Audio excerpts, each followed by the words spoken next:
It's me again, and it's snowing again.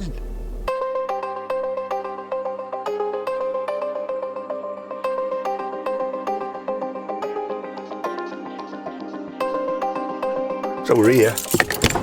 Now this might be a disaster.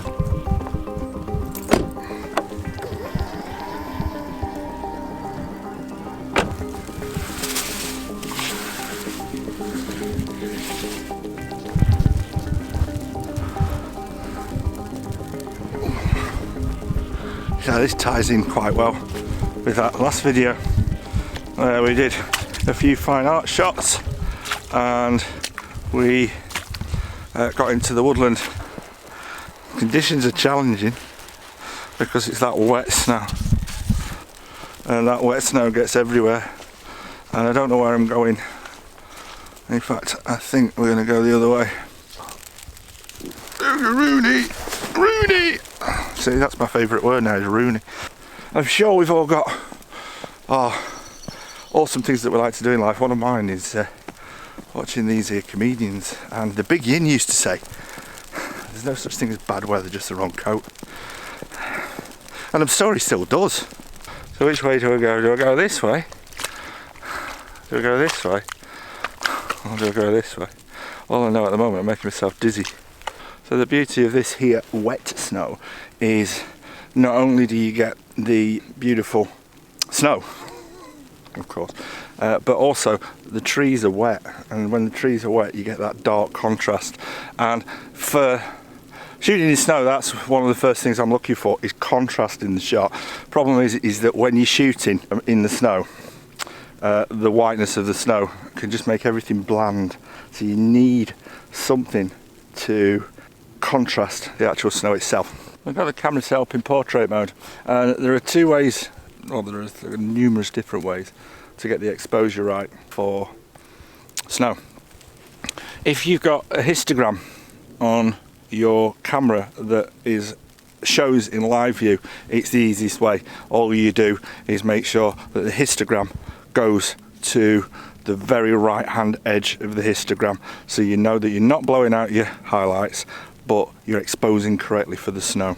So what if you don't have that feature? Well, you can put it in aperture priority mode and set the camera up at +1.5 to 2 stops exposure compensation.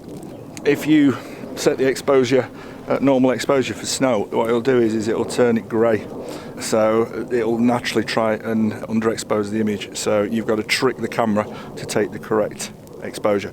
What I'm emphasizing, or what I'm looking for in this shot, as we can see, and we'll just zoom in a little bit, is that I'm going to end up cropping this image, or there's a likelihood I'm going to crop this image. Now, even though I'm shooting in portrait mode, I can crop this to an 8x5, or I can even crop it down to 1:1 to get that emphasis of that shot. So the key here is just to make sure that you've got your focus on the area that you want to be pin sharp, and then you shoot. And we're just focusing on the main area of interest, which is those 2 silver birch. And we just click. As I say, all I ever do is just press the shutter. And that's the shot. +1.5 stops overexposed in the snow with a histogram, if you've got it, all the way to the right.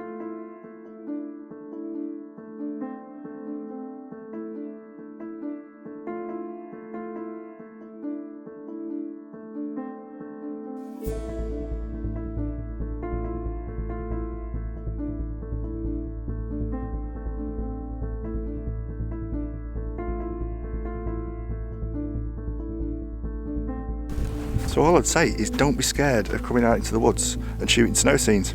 It might be a bit late, this video, because all the snow will have gone, but at least you can come and watch it at the beginning of the year. And for you guys abroad who are still going to get loads of snow, you can come and do it, can't you? But yeah, just between 1 and 2 stops overexposed, set your composition up, isolate something in the shot and shoot. And if it works, it works, and if it doesn't, it doesn't. Don't beat yourself up. So easy to come out in it when we shoot, and come out and you get nothing, and you go, oh well, I saw certain other people vlogging, and I'm not talking about me, I'm not going to mention other people, but and you'll say, and they went out and they got brilliant shots, and I went out and I got nothing. I know, it's frustrating. It annoys me too, and it annoys them. But you know, that's the beauty of photography. You don't need your camera.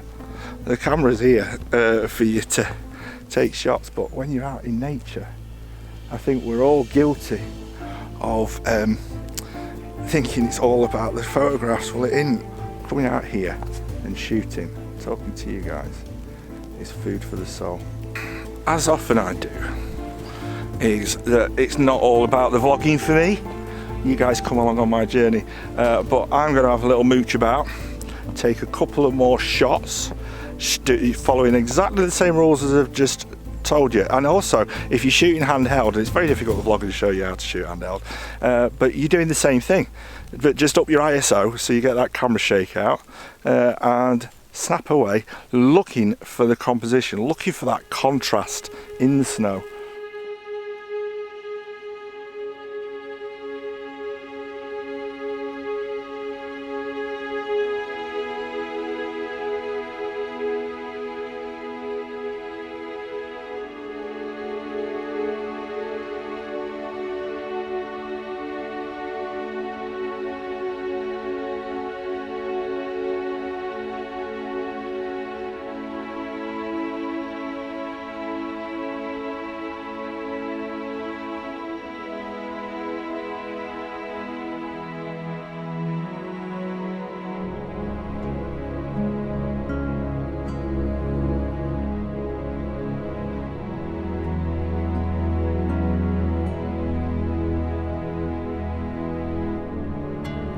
Now, what we're going to do is we're going to go back to what should be my office and will actually be my dining room table, I think. And we're going to edit one of these shots and just show you how easy it is. So I'm back at home. I'm not in my office, I'm in the snug, but that's a long story. I've got a confession to make. I absolutely hated that first composition. It just didn't work for me at all. It looked great in camera, got it home, as we all know, and then in Lightroom, I just didn't like it at all. However, the second composition I took, I really, really liked. That worked really, really well, and that was taken off camera, but it was a lovely shot, and I enjoyed it. My favourite shot of the lot, though, was the pano shot. That shot was taken handheld pano, up to down.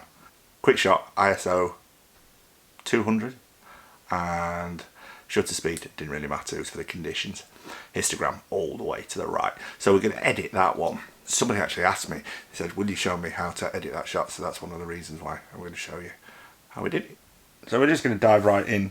What we can see here at the bottom is the 3 images that I took to make up the pano. So I'm going to highlight all 3 by pressing shift, and all 3 are highlighted, and we go up to photo merge, panorama, and I always leave it on perspective, and it's creating the preview now, and that's the pano preview. Now, I have cheated a little bit because I've already done this and already edited the actual image itself, so I created a virtual copy and then I've reset it, but that's how you create your panorama. So what we're going to do, we're going to go straight into the image and we're going to crop it, and we will go with an 8x10 crop, and I don't like the outside here on the right hand side because obviously we've got blank space, so we're going to take the image all the way over to the left hand side, and I want to get this tree in on the bottom of the left hand side, so I'm going to take it all the way over and done. And as you can see with the shot, we're almost there. We've got a few distracting features, particularly on the left hand side here. There's a tree just sticking out, so we'll get rid of that first with our brush tool, and all we're going to do is paint over it, and done, and that's gone. Now we're going to go to the settings themselves. White balance is as shot, and as shot was daylight. I'm happy with the temperature of the image and I'm not going to change it, and we're not going to mess with tint either. Exposure, I want a high key shot here, so I'm just going to take the exposure up a tad. Okay, and we can see the histogram here is all the way out to the right hand side, which can indicate blown out highlights.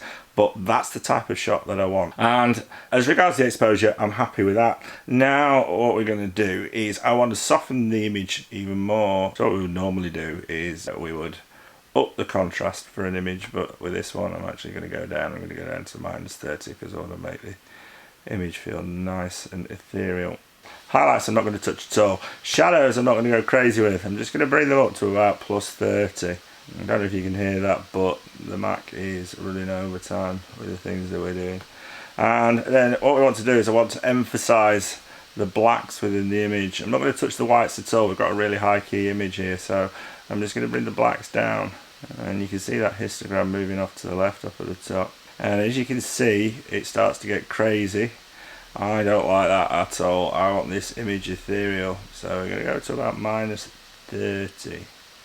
35. Yeah, that works great.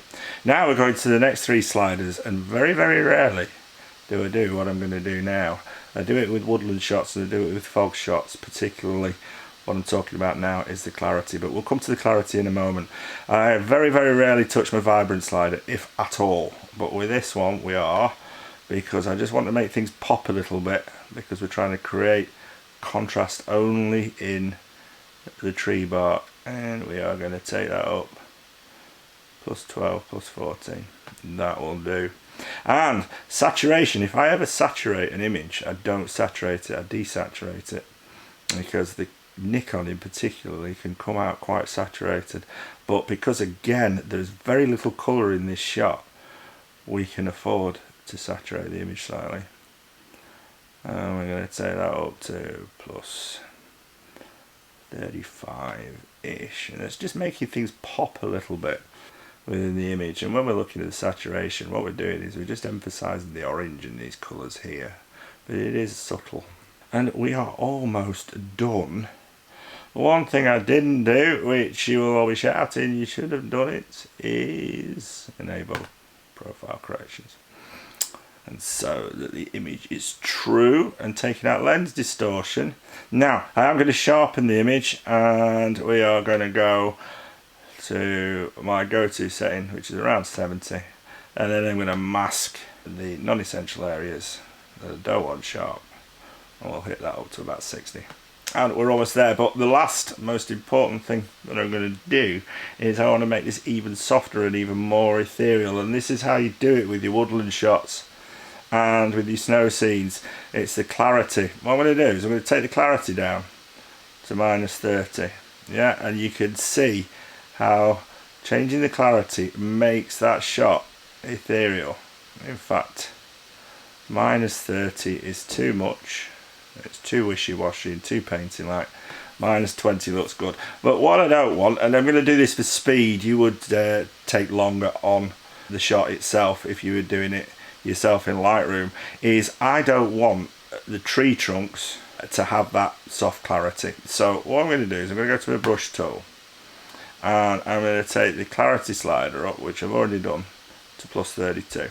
Yeah, I'm going to take that down +30, and then I'm going to take my brush and I'm going to paint the tree trunks back in again, so the clarity is not affecting the tree trunk. Now I'm doing this roughly, as you can see. You would take your time and you would go possibly 1 to 1 and do it there, but I'm not going to do that for speed, because we'll be here all day.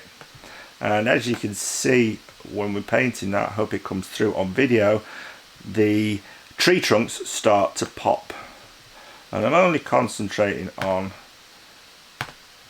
the main area of the tree trunks.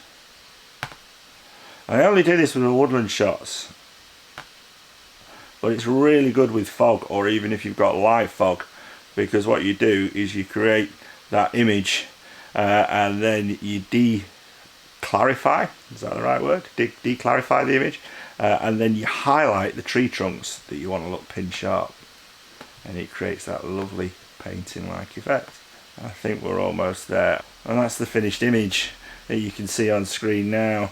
And for a handheld shot, you've gone out and you've had a good time. I think that image has come out quite nice. If we look closer on the image, you will see the snow falling and maybe a tad of softness. So you pixel peepers out there say, so that image is soft, but for an ethereal shot, it doesn't really matter. But I was really pleased with that image, and I like it a lot. I hope you do. No vlog involving trees is complete without a dog. So, hello Teddy. Hello. So see you next time. Peace. Subscribe if you like. If you don't, don't.